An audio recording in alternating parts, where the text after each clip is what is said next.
Welcome. As a UC Santa Cruz Alumni Council member, I'd like to welcome you to our monthly speaker series, Slugs and Steins, Lectures from UC Santa Cruz. I'm David Hansen. For those of you who are new, our Slugs and Steins series engages a UC Santa Cruz faculty member in a discussion with you, the local community of the Silicon Valley, and our extended community online, with the goal of making us all Renaissance people. We want it to feel just like you're at UCSC sitting in class, but with drinks and with no tests. Mike, another volunteer organizer, is with me tonight. We're both alumni and spend our days in entrepreneurial companies, Silicon Valley style. He'll be helping me, and you'll hear from him at the end. Before we get started, and since we can't see you, we'd like to know where you're zooming in from and how many people are watching. Please take a moment to fill out the short poll that pops up on your screen. We'll share the results after we've given a little time to respond.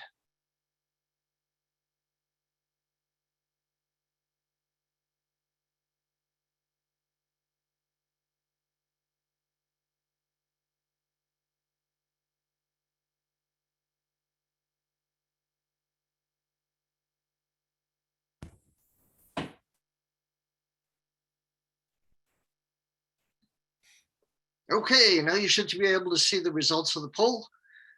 We seem to be focused around the Bay Area primarily, with Santa Cruz. We will be tipping our signs this evening with Jennifer Parker, professor of art and digital art and new media at the University of California, Santa Cruz.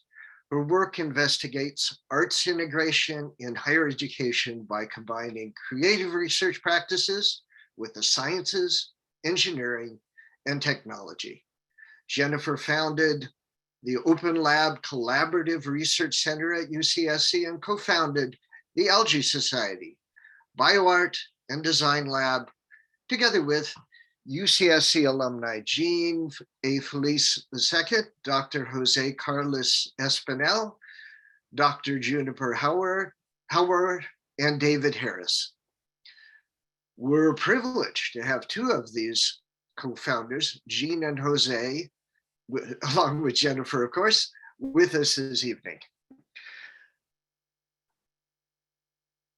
Joining us from North Carolina is Jean A. Felice II, who is assistant professor in digital art within the Department of Art and Art History at the University of North Carolina, Wilmington. There he develops the Co-Action Lab for interdisciplinary collaboration.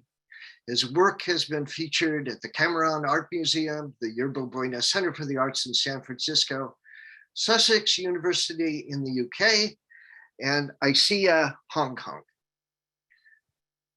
Also joining us, and very early in the morning from Madrid, is Dr. Jose Carlos Espinel, who received his doctorate in fine arts from the Complutense University of Madrid, with a thesis that analyzes the new 3D printing technology applied to small format sculpture and reliefs.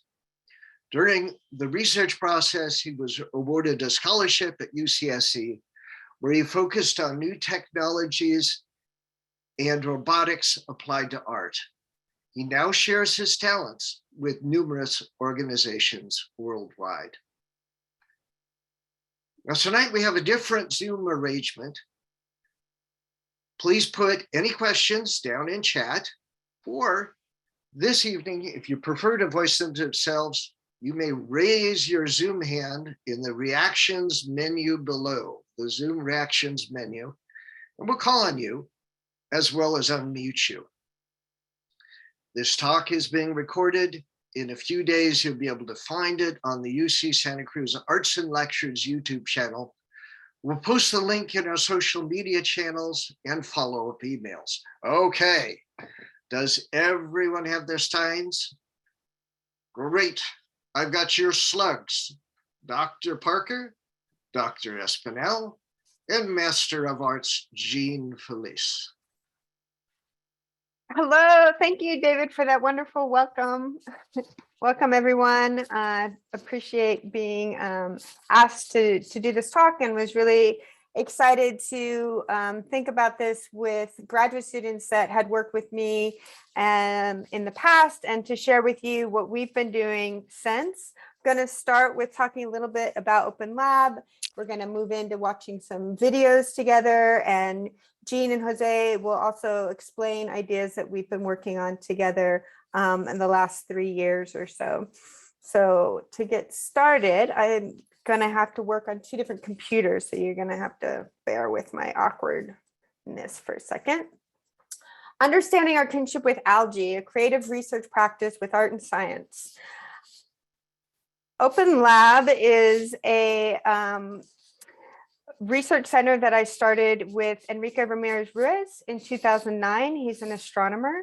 And as an artist and educators, we really wanted to create a place that recognized education as research that go hand in hand, and that everyone can conspire to make great work successfully in a ripe environment with new research opportunities that present themselves for interdisciplinary networking locally and globally. We firmly believe that people and place together inform university research practice, which enable creative scholars and makers to emerge and to flourish. When we started Open Lab, we asked ourselves these 2 key questions.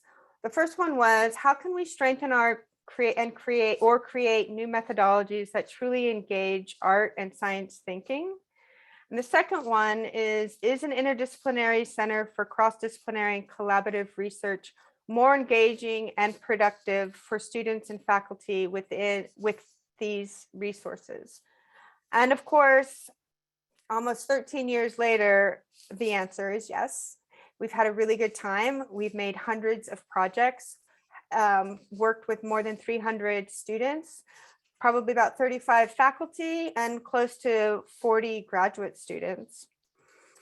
And the thing that sort of we've learned, I think, from the get-go of this experience is really what it means to empower people, and how supporting individuals to identify their strengths and their preferred roles within a collaboration can create lifelong friendships and really expand opportunities for research and collaboration beyond the classroom.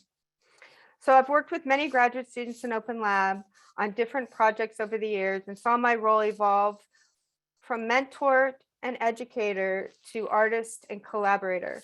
So tonight I really want to talk about that second part of how moving through the process of knowing and working together intimately with students in the lab, and then moving past that into the general public, and how showing exhibitions and presenting and writing papers together for several years has evolved into a kind of research practice that is both an arts practice as well as a friendship that involves several individuals around the globe.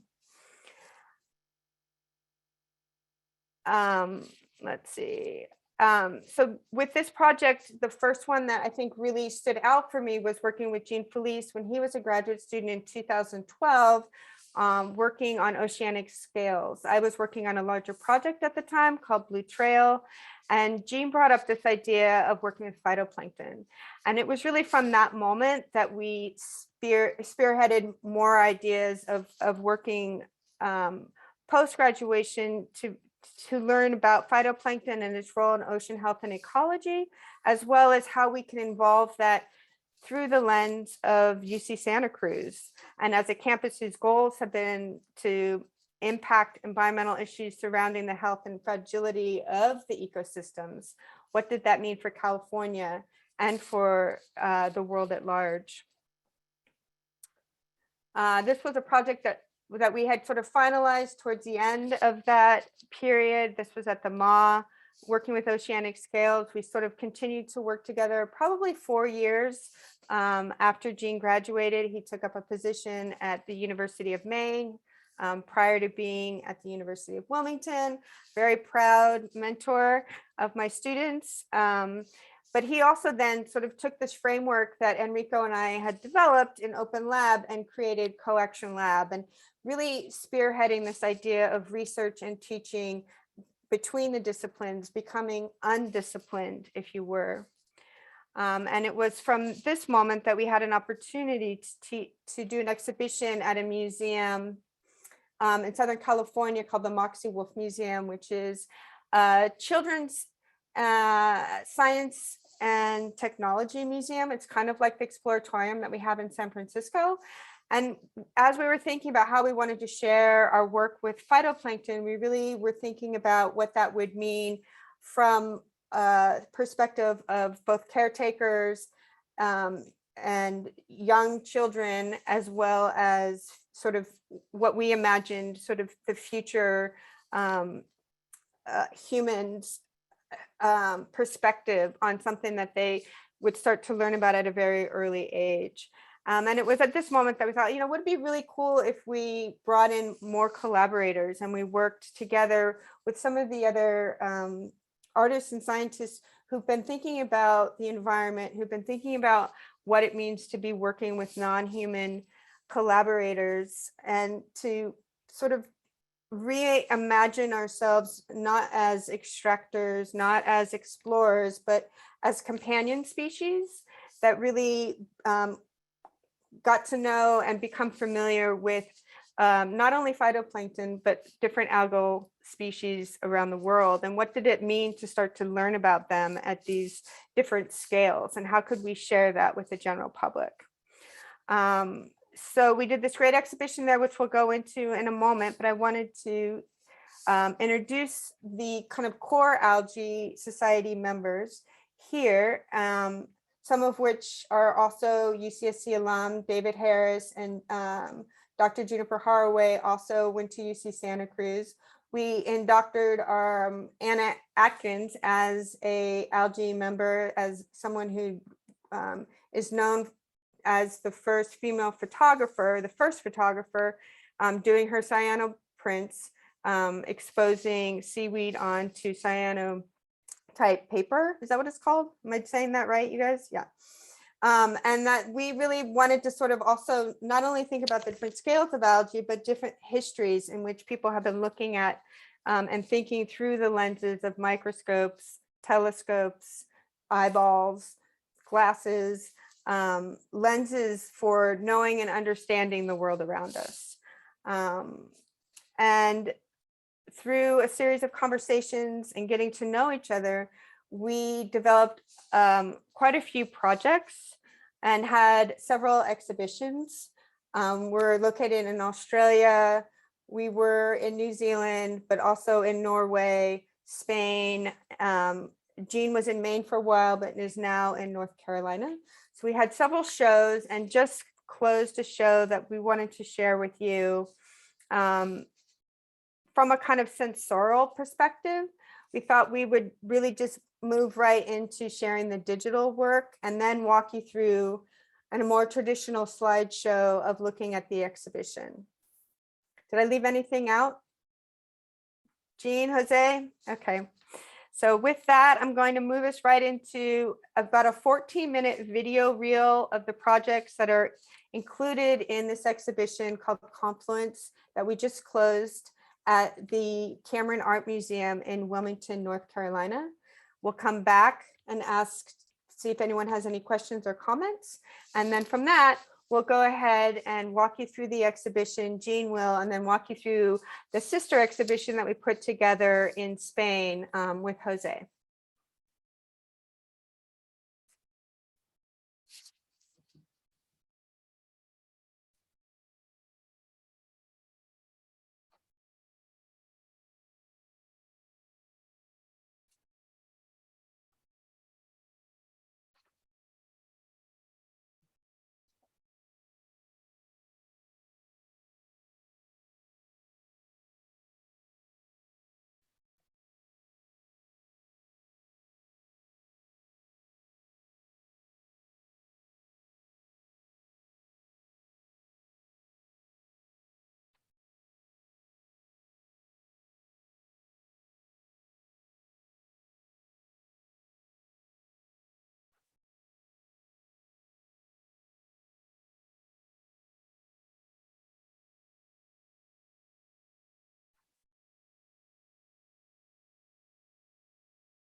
Sorry about that.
Jennifer, were you going to share your screen again?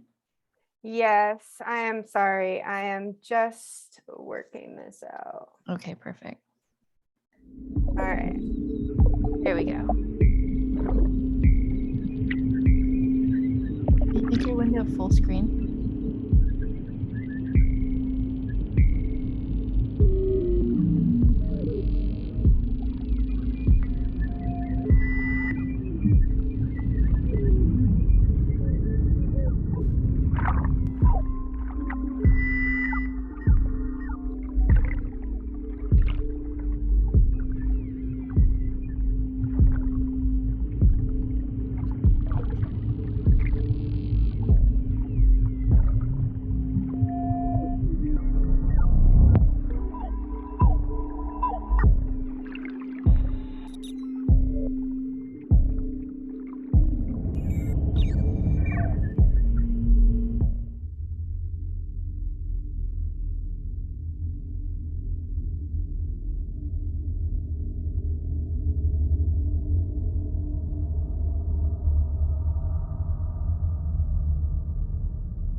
There. Can you see them? Can you see their legs and arms, their heads? That silver contraption hooked onto their backs? Look! I've never seen these divers before. Maybe they are new restorers. They are slowly making their way to the understory, swimming across the rocky bottom, carrying underwater cameras, passing sunflower stars and poking at a cluster of purple, spiky sea urchins. And I am suspended in cool, jade blue water, watching intently, directly under a sleeping sea otter who is wrapped up in a green leafy blanket, fast asleep, blending in. We don't usually encounter a lot of sea otters here. The sun is shining through the surface of the water, through a canopy of giant, towering, light green kelp, an underwater forest undulating softly.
My name is Nadia Espinel Velasco. I'm a postdoctoral researcher at the Norwegian Polar Institute in Tromsø, northern Norway, where I investigate the effects of global change on the Arctic marine ecosystems. Now, the Arctic is a very special place, characterized by strong contrasts, for example, strong contrasts in light. So we have the polar night where there's no light, and the midnight sun, when the sun never sets. And it's also characterized by the presence of sea ice, which is there most of the year. Now, also the Arctic suffers strongly from these global change stressors, and such as acidification, warming, freshening. All these stressors actually happen much more stronger in the Arctic than in any other regions in the world. So the sea ice is really special, and as I say, it stays there for most of the year. And although at first sight we look at the sea ice and we think, oh, there's nothing here, actually it holds a whole community, and it supports a whole community of organisms that we call sympagic. So sympagic simply means associated to the ice, or ice-associated communities. And now these communities live mostly in a small network of very small pores, smaller than a millimeter, which is really tiny, and brine channels, which are formed when the sea ice is being formed, actually. And some of these organisms that live there also live in the interface between the sea ice and the water.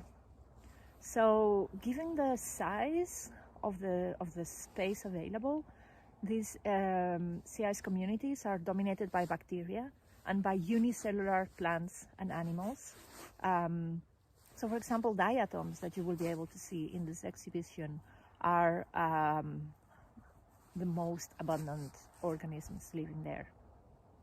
Other organisms live there always, such as small animals, for example, copepods or rotifers, and they just tend to live there. They seek a bit of protection from predators and probably also food because the diatoms are there. But also there's other organisms that do not live there all the time, but that use that as a refuge for their most fragile life stages. So for example, larvae of animals that live at the very bottom of the Arctic Ocean are also found in the sea ice. For example, the larvae of the bristle worm that you will also see in this exhibition. So I really hope you like this exhibition. I hope you enjoyed this short video, the animals we have to present, and I hope it will spark your imagination and your interest for the Arctic ecosystems and for the marine ecosystems all over the world. Bye.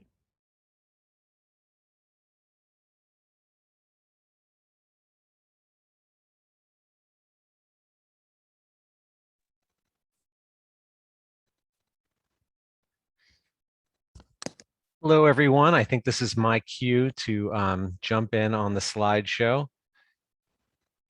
And I just want to thank Jennifer for inviting me, and Slugs and Steins and UCSC for inviting me to present this evening as part of this talk. And it's been a real pleasure working with Jennifer over the years through Open Lab, and now as a part of the Algae Society, as I'm here at the University of North Carolina, Wilmington in the digital arts program, and continuing on with my own co-action lab. So as you can see here, this is our title screen for the Confluence show that we just closed on April 24th here in Wilmington at a wonderful museum called the Cameron Art Museum, Contemporary Art Museum. And this opening image is probably one of the most collaborative projects in the show. I mean, all of the projects are collaborative. I particularly like the collaboration on this one as it crossed the Atlantic and the Pacific, as well as over into Europe and Australia. Everybody gave feedback on this in multiple sessions and meetings. That's one of the wonderful things about the Algae Society, is how often we get together and we've been able to kind of grow our relationship and our trust for each other. And you'll see in the image on the right there, there's that window in the backdrop. That's another project called Pond Scum from one of our newest faculty here at UNCW, Madison Creech, beautiful vinyl cut installation that took inspiration from some of the images you're seeing in this project called Visions of Algae. Next slide, please. Jennifer can speak to this project. This is Wallpaper, 100 Years of Seaweed and Kelp. Hi, yes. So this was a fun project to work on. It was using the archives at UC Santa Barbara, actually, that has an amazing 200 years worth of algae that's been collected, dried, and pressed. So for the wallpaper, we went ahead and picked one image that's been scanned and dried and saved there for each 100 years. And really thinking about this idea of nostalgia and ways of knowing that are both in the kind of fabric of our homes and houses, but also in our landscapes, and how when you sort of use this material to skin the walls, you're also sort of bringing back a kind of nostalgia for times, I think, when folks were much closer to collecting and using materials that were found in the environment to create work and art and salvage the things that they found around them as precious, not from the natural world.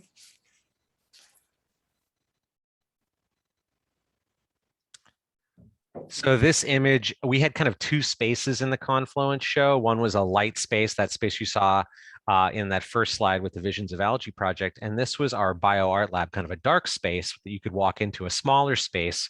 You kind of go through a door into in that. You saw the door in the last image of Jennifer's wallpaper project. In the center, this is our visions. I'm sorry, not Visions of Algae, but our growing images with algae cultivating collaboration project that Juniper and I worked on.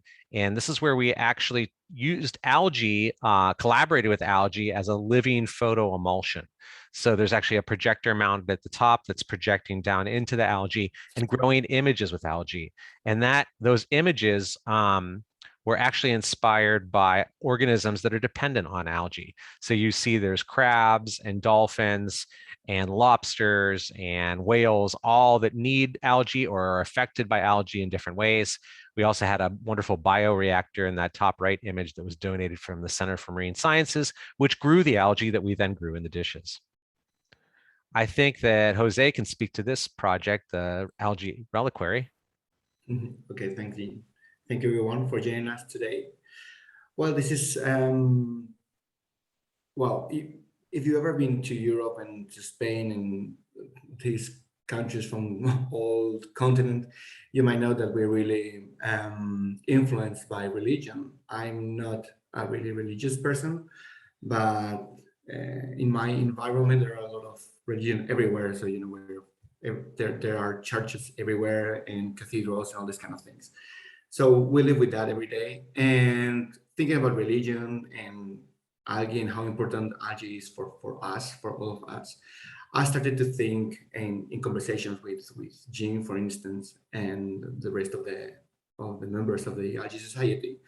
And we started to talk about how algae is really important for our lives, because not only for our lives, but for life on Earth, because they provide us with nearly 70% of the oxygen that we breathe. So we tend to think of God as someone that, or some kind of organism that takes care of us, yeah.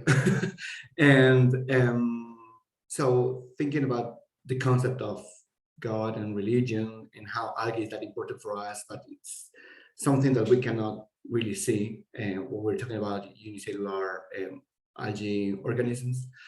I came up with the idea of creating this reliquary for a diatom, and it's formed of different shapes of algae like coccolithophores or other kind of diatoms.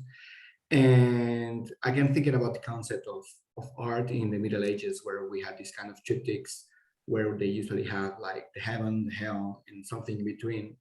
And I came up with the idea of having a triptych where we have like the present, which would be the image on the left, and the past, which would be like the origin of life on Earth. So are these diatoms moving and flowing in the water, and the future, which could be some kind of mix between humans and algae and how we evolved to adapt to all these changes in the ecosystem and the environment due to acidification of the oceans. So it's just like this kind of shrink where we have the reliquary and the triptych in the background. So that would be this is another lovely image of the Visions of Algae project.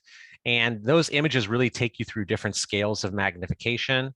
They take you from the micro world to the macro world of seaweed to the images of algae from space. Jennifer, would you like to speak on this project? Sure. I started to collect and dry seaweed specifically from Santa Cruz, actually, in the Pacific coast, looking at wanting to not only create a way of drying and mounting it that would sort of mimic that the techniques that are used at the UC Santa Barbara Herbarium, but to think about how we could get to know these shapes and these forms beyond seeing them in underwater or in pictures. And so drying them and presenting them in this way that allowed you to see the different colors and the shapes and the values also kind of created an intimacy, a way of knowing. And this is that stinky seaweed wrack that's just at the shoreline, you know, that's full of flies and goop and usually something that no one looks at and sort of tries to walk away with or is played with, you know, by playing with each other and throwing at each other, tossing it, or it's that scary moment when you're swimming that something brushes up against your leg.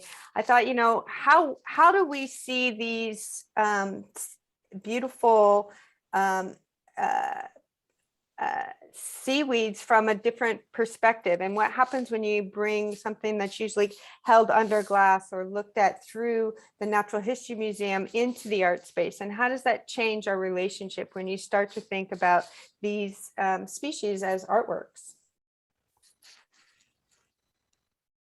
And on the right, that's images of bioluminescent footage from another one of our collaborators, Fiona Hillary in Australia. And that's actually someone watching her bioluminescent world through VR that we would have on our bioluminescent Thursday nights.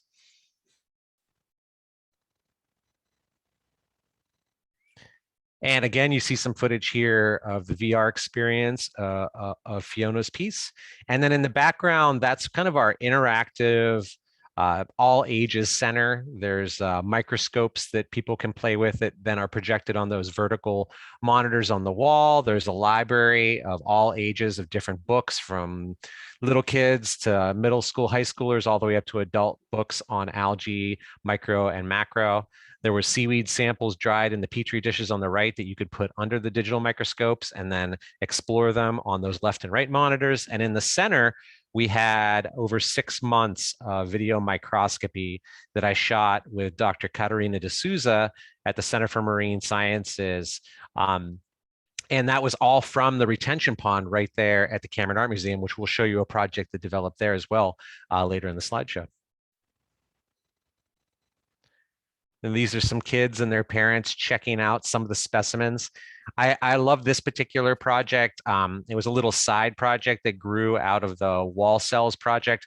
Those are little bits of biodegradable pine resin that I tinted with spirulina powder and then captured bits of dried seaweed inside of some of the experiments some of the seaweed that Jennifer and I were both working on the East and West Coast.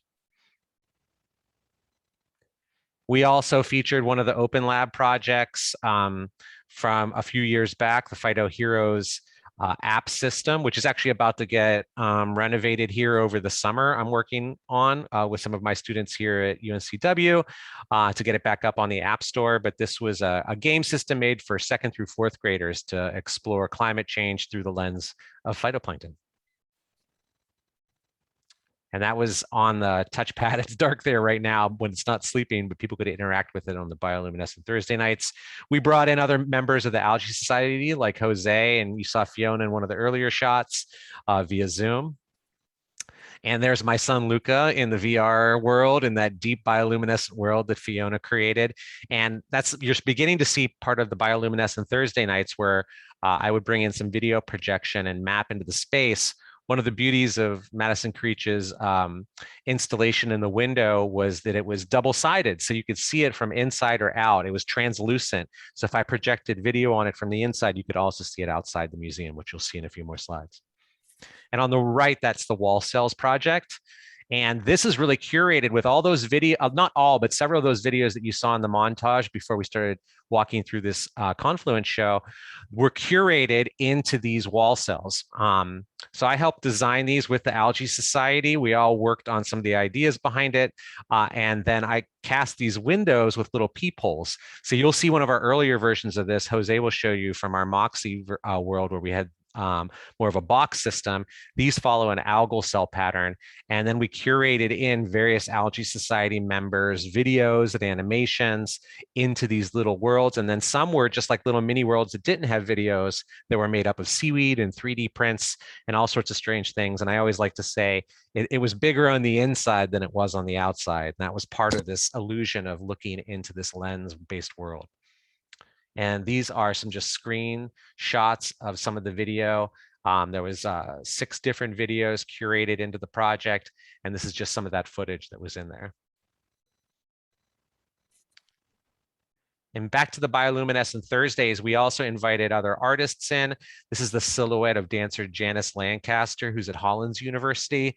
And she came and collaborated in the space and moved through the space, and I mapped her body and footage of her into the bioluminescent Thursday video projection mapping system. She started off her performance on the table, kind of diving into that micro world with the audience, and then we kind of moved around the space with her, which was really fantastic. Another wonderful shot here of some of the video being mapped around the space, both on the window, and then I started to kind of move it around the space.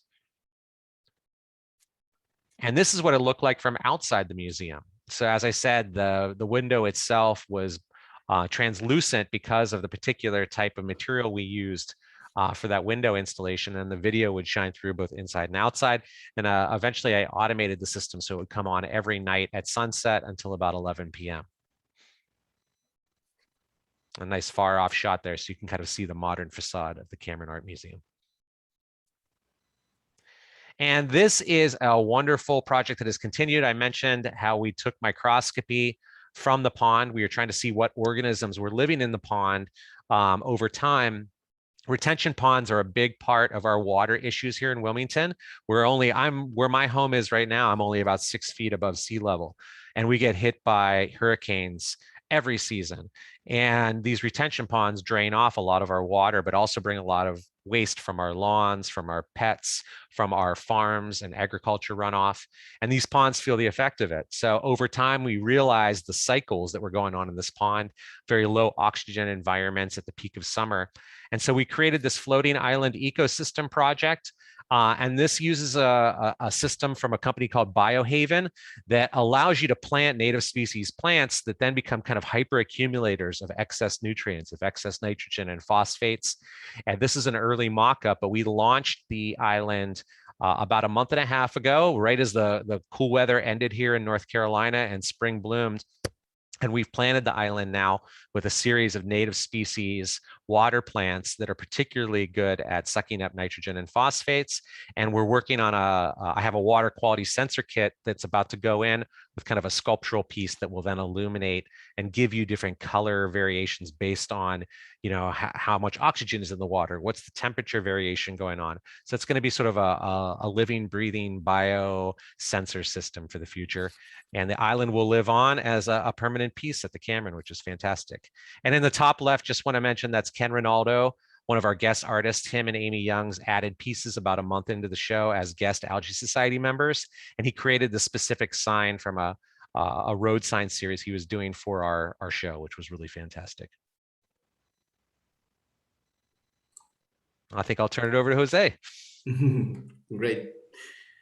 Okay, so, well, now this image seems kind of weird when we're looking at all of this technology that Jean has been showing us. But this is just to show you where I come from. and how art education is at my university here in Madrid. So we're kind of a really traditional institution, which is good also. I spent 6 years between my bachelor and my master's surrounded by European art history, Spanish art tradition, and I'm proud of that. I've been lucky enough to be studying, looking at original Goya's etchings hanging from the wall. And I've been, so this school of art is the successor of the Royal Academy of Arts, where Picasso studied back in 1897. So it's a place full of history, which is really cool.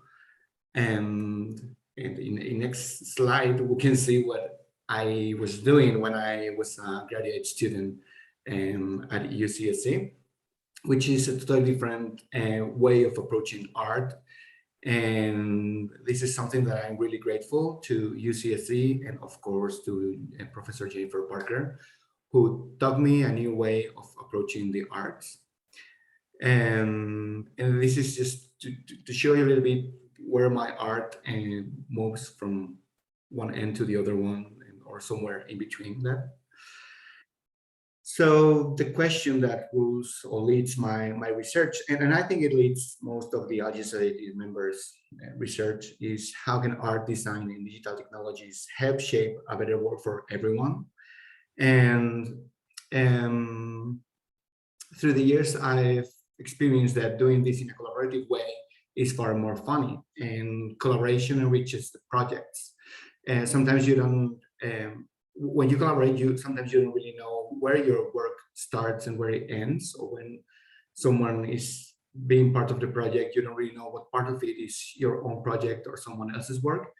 But I think that's kind of the funny part of it, is just to be generous and not being afraid of someone else's taking part over your work. So in this case, this is one of the projects that I developed with David Harris, another of the member from the Algae Society, and he came out with this idea of using the Pantone color of the year in 2019, which was living coral, and it was really funny because it was when we started collaborating as a collective.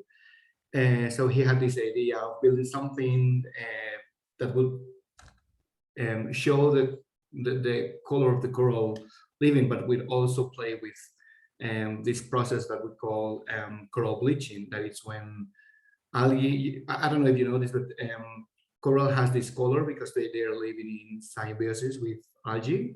So when water becomes more acid, coral expels algae, and that's when the coral becomes white. It doesn't mean that it's dead, but it's just in a process where it's losing strength. And well, you already know what's going on with coral reefs all around the globe. So what we created is this installation. I had all the part of creating them, the sculptural part of it.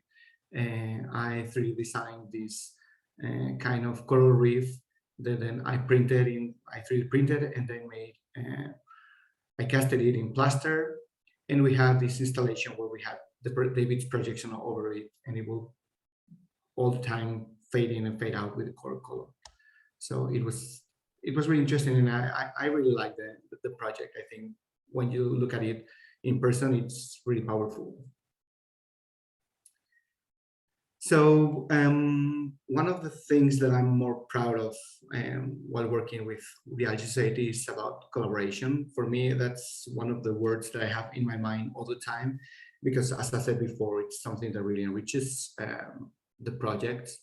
And as the other project was a collaboration with a member from the Algae Society, this one is a video game that we created in collaboration with several students. So I really like to engage my students in all our projects. It's something that we used to do in any of the exhibitions that we do from the Algae Society.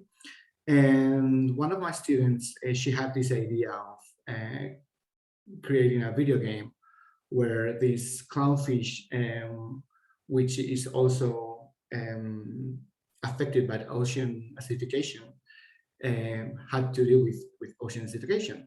But she didn't really know how to program it. So she had the idea, she was really good illustrating the things and doing all the artwork, but she didn't really know how to program it.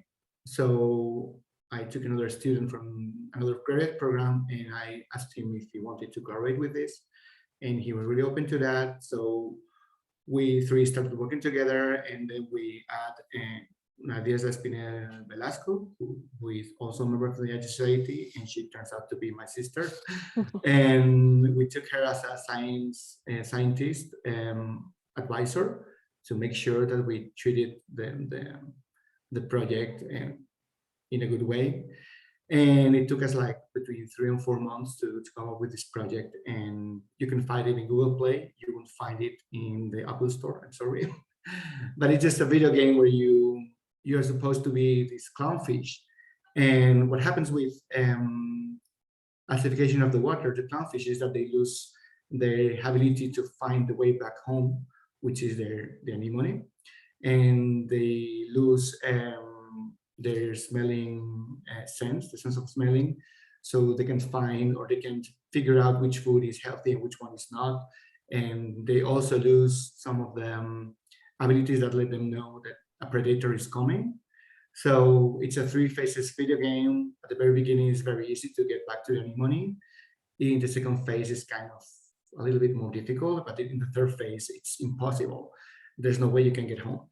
So this fish eventually dies, and at the end of the video game, you have this screen where it says that Marty, which is the name of the fish, and has not been able to get home or even survive because a terrible enemy has ended with his life, and it's the ocean acidification. So at the end of the video game, it's for children, though it can seem a little bit hard for them, but it's not. And what it says, or the message that we have that we want to give with this video game, is that the fish, Marty as a fish, there's nothing he can do against ocean acidification, but we as humans, there are a lot of things that we can do. So it's just to try to engage the children and the youth in this process of understanding ocean acidification. These are other of the works from my students, or several students, in the first exhibition that we had in Moxie. They created all these prints, 3D prints, and some ceramics representing algae. And this is another collaboration between students, and this is very interesting because it was one of my graduate students. She was very engaged with the project, and she wanted to be part of this exhibition. This was for one exhibition that we had in Madrid. But she had a friend who was studying a master's degree in paleontology. So she talked to this friend of hers, and he was really interested also in becoming part of the project. So at the same time, they talked to a professor from the student in the paleontology department. And at the end, we ended up being 4 of us working together in this project. Though this, not 4 of us, because another professor from the Fine Arts School came into the project also. And they developed these foraminifera sculptures, where they showed the healthy versions of these foraminifera, and then the not healthy ones, the ill ones. And it was really interesting because at the end we were invited to have a talk about the project, and it finally came out.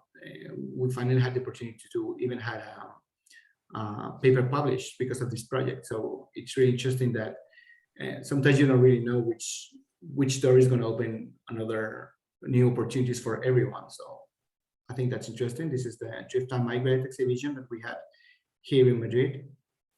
It was mainly students' work. And thanks, yeah, Jennifer is going. Sorry. It's fine. I know we're running out of time. It's fine. So this is the exhibition that we had here in Madrid. Of course, it has works from the Algae Society in collaboration between faculty from UCSC in North Carolina, Wilmington, and Madrid also, but it's mainly works from students from the master's degree in art and research. So it was really interesting because thanks to this exhibition, we had the opportunity to be part of the COP25 actions that were taking place in Madrid. So someone from the organization saw our exhibition at the School of Fine Arts in the Aztecas to have a show in the School of Medicine in Madrid. So it was great because it was some of these works that we had in the Fine Arts School that we moved to the COP25 actions. So, and well, this is the exhibition in the Maxi Museum, which was our very first exhibition. I don't know, Jennifer, do you want to take over from here, or should I? You can keep going. You're doing great. It's, we have to say that, it's 3 o'clock in the morning for Jose. So we're giving him the floor to share his It's dreams fine. of the Algae Society online. It's fine. So in the first exhibition, we had these screens that we have here with Anna Atkins and cyanotypes, which Jennifer talked before. And it's really interesting that like 4 years ago, nobody was doing cyanotype in my school, but now every year we have 2 or 3 students that really get into cyanotypes and start working with us. So I'll show you another project in a few slides forward that are using cyanotypes. So this was in the image on the right. You can see the Cabinet of Curiosities, which is like the antecessor of the wall cell that Jean was talking about in the Confluence show. And it was just boxes with a little hole and some mysteries on it. So the children could look at that and have some fun. And something really interesting from this exhibition is that we had a lot of digital work, but we also had some video games and some QR codes, so the children could scan with the smartphones and all these kind of things. But it was interesting that children were not really interested in QR code scanning or video games. They were more interested in looking through the holes, playing with the game, with Jean's installation, and reading the books. So we tend to think, or at least I tend to think, that children are more interested in digital things than they really are. So it was kind of interesting. We had this chalk wall, which was Jennifer's idea. And it was really fun because everybody wanted to draw on the wall. So it's just chalk and a blackboard, and it was really interesting for everyone.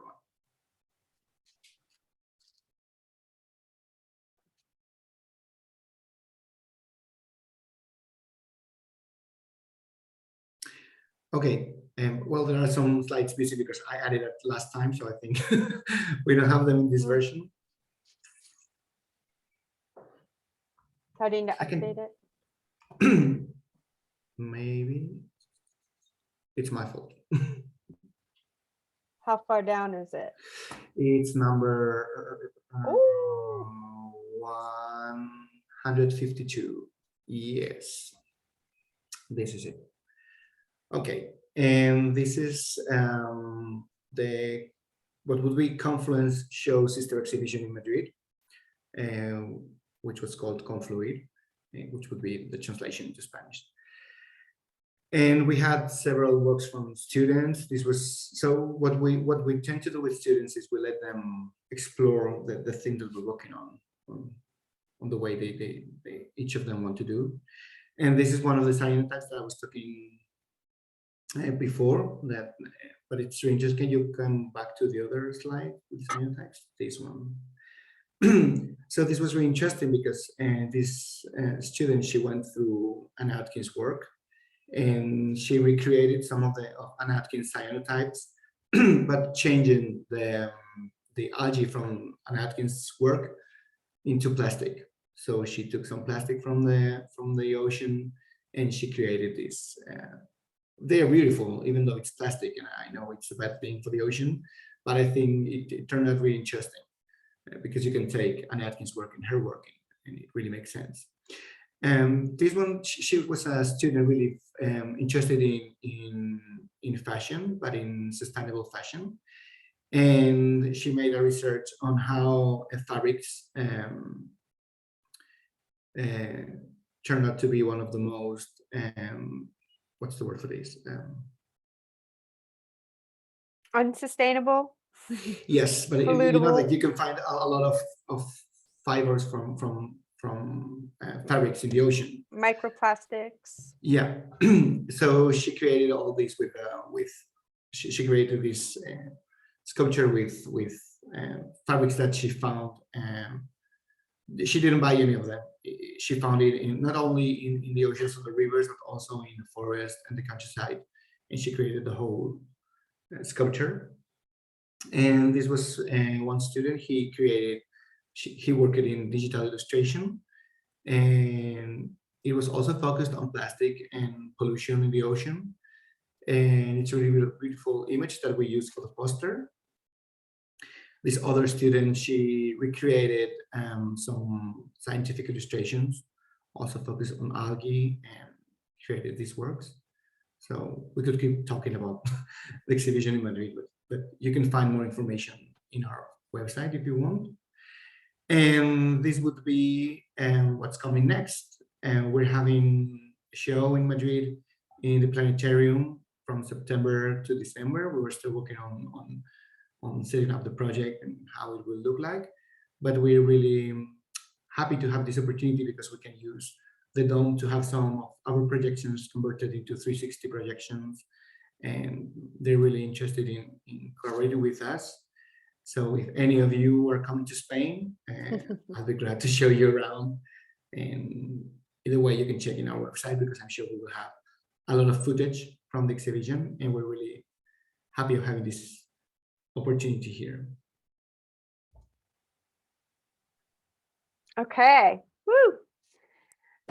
That was our very messy, not very organized in terms of you all seeing my screen. Apologies for that, but we'd like to open it up to any questions.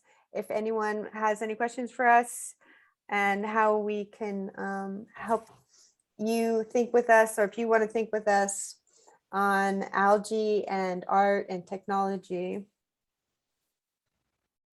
There are 2 questions in the chat, Jennifer. Jennifer mentioned this open lab started with an astrophysics collaboration. How much opportunity do you see for collaboration between scientists and artists for science education and visualization? A lot. In fact, we have done quite a few projects visualizing science in the science communication program on campus. And Jesse Kendall Barr, who is in marine sciences, is actually teaching a class this summer on science visualization. So I think, and we have a astrophysics and art lab that Enrico has been part of through the years as well. And is it coming to the Bay Area? Show coming soon. We are going to have a little pop-up exhibit that opens next week as part of the Salmon and Seaweed event at the Seymour Center in Santa Cruz. So you can see some of the dried seaweed, some of the videos, and a couple of other projects that Open Lab students have been working on this quarter. Is a video which is captivating available as a URL link that can be shared in the chat?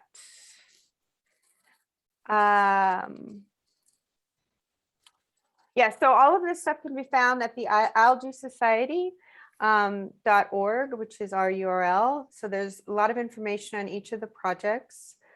And our collaboration has continued to evolve and grow. People ping us constantly asking if we want to write papers, do exhibitions, if they can collaborate.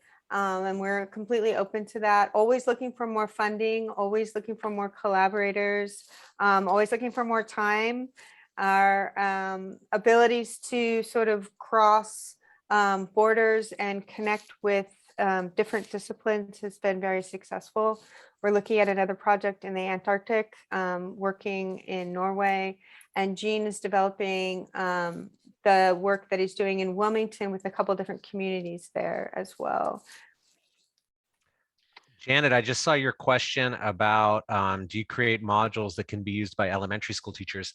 Not specifically modules, but if you go to that phytoheroes.com website, we created a whole series of lesson plans that are downloadable as PDFs that went along with the game. And like I said, that game will be back up on the App Store and actually going to be on Android soon by the end of the summer. But the lesson plans are all feature plans that work with core curriculum and national science standards, and you can download them. They work through 2nd through 4th graders.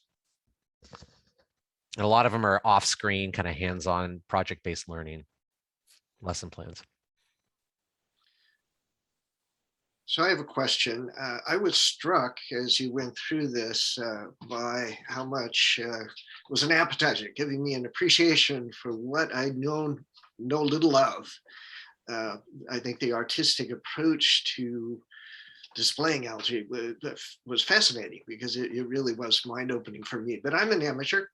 I'm neither an artist nor a scientist. And I wonder if you've had surprising reactions from scientists, anecdotes of unexpected reactions as they see differently into their world.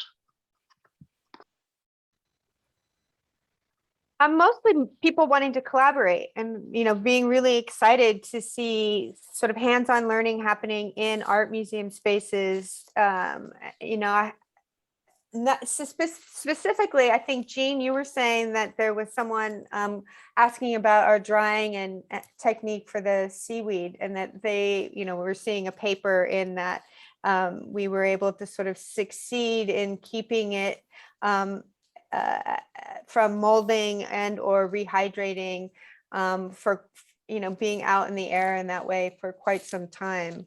So there's probably a paper there for material scientists if someone's interested in doing that. We have so many ideas and so much happening that it's hard for us to keep up. I think that's the thing I've noticed the most, is that we're always, 25 steps behind and trying to make work and raise families and teach and do all the great things that we do as humans.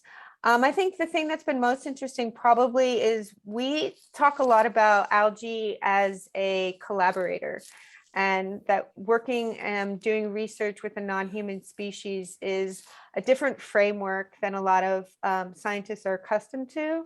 And part of that is about wanting to be on the same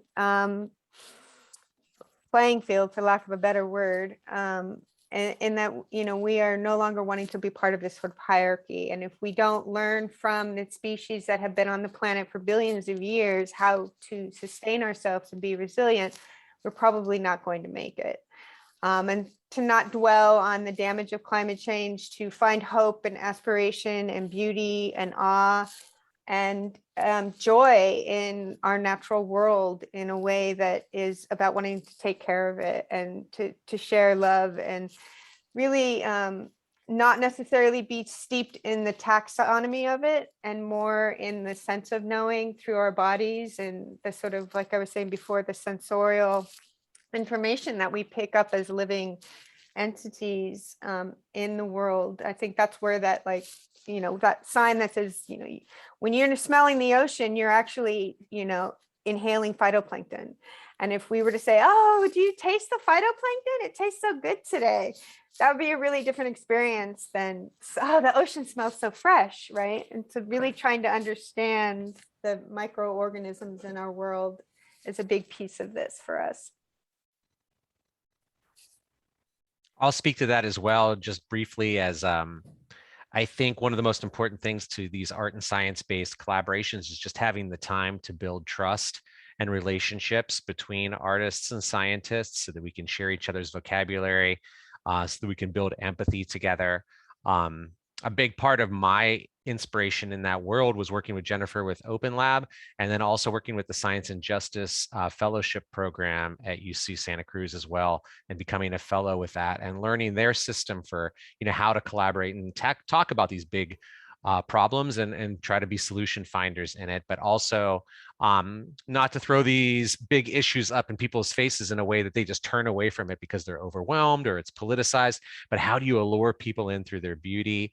How do you give someone a passion for an organism that maybe they never thought about before? And how do you do that through multiple senses and through some sort of experience? So it's just something I wanted to add to that. And I think that's what the Algae Society has been so good at doing over the last 3 years together, is we share our ideas and we share these different approaches and see what comes together. And I also think that our scientists are more flexible than we tend to think. So they're really open to new ideas, to find new ways of expressing what they've been figuring out for the last years. And they're really open to innovative ways of showing their research. So, for instance, in this video game of the clownfish, the bad food is ice cream. So they were, and the good food was shrimp. So, and they were really happy with that. We thought they were going to tell us, no, don't do that because that's not interesting. But they thought it was interesting because children would understand when you're talking about healthy food and not healthy food. So they're really flexible, and our collaboration, the Algae Society is not just artists, it's artists and scientists that have become artists further in their career. So it's really like a mix of profiles that really enriches the collaboration. Michael asked if you can buy the seaweed. Everyone asks me that.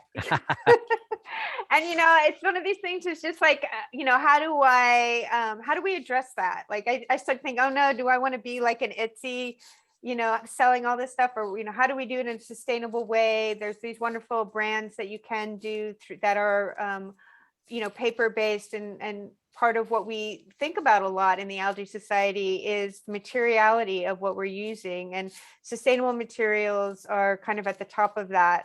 And so I wonder, like, do I want to be a producer of wallpaper? Yeah, I don't know, not particularly, but it is, you know, I think it is something that people gravitate towards because it has a sort of feeling of home, and it is nostalgic, and it has a kind of warmth and generosity that brings the inside out, right? So yeah, I don't know. You know, people ask me all that, have asked for it a lot, and I haven't really decided what to do about that. You know, in the high art world, of course, you would say, no, I'm not going to make multiples of my work. There's one original. We tear it down, throw it away.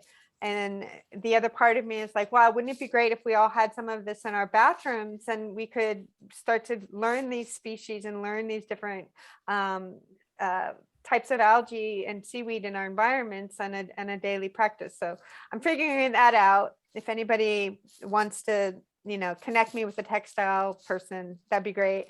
I'm, you know, inundated with other projects, but continuing to print the wallpaper as a, you know, installation piece, and it'll be at the Seymour Center. So we've, you know, I've looked at fabrics as well. So I don't know, that's a whole other bubble, you know, but it does get into, you know, if you're going to fabricate this stuff, most of what you find is like quick, you know, dirty fashion, dirty, what do you call it, companies through China, and then you're adding to the carbon footprint, and all of the things that we're trying to avoid in our practice then get picked up again through trying to make something that's consumable. So, you know, I think those are challenges, wanting to share it, but at the same time wanting to think about the best practices.